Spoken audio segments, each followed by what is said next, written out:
People, it's sort of it's sort of disappointing to realize how stupid people are on economy and wealth and money.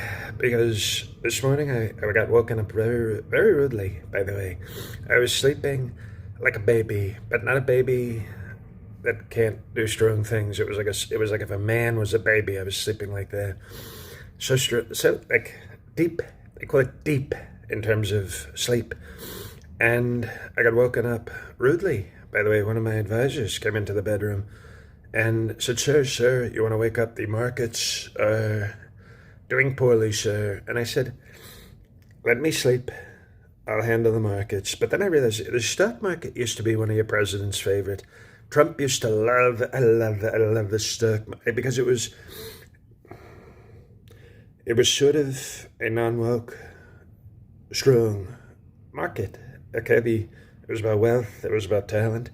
But now our stock market seems to have become a farmer's market where radical left people go to pretend to be good people and pay tremendous amounts of money for stupid things like fruits and maybe even vegetables, which did anybody even like? Who the hell likes vegetables? You put it on your plate, you shove it off the plate, you give it to the dog.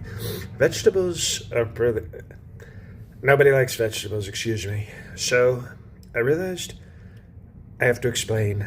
When you're president, they sometimes say, explainer in chief. And I realized, explainer, by the way, with a hard R. I realized I have to explain. We have to explain. It's nice. We explain to people what the hell is going on. And tariffs are like when you're going out on a date with a woman, okay? That's like trade. Trade is a date.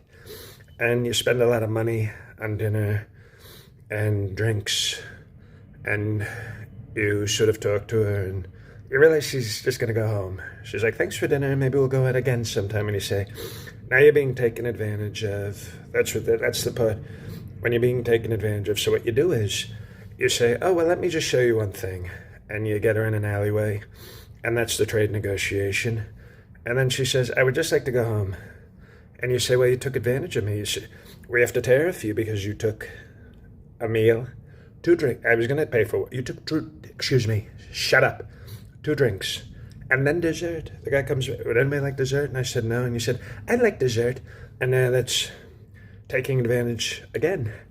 So what you do is you put tariffs on her. You say you're not going anywhere. And you don't take no for an answer.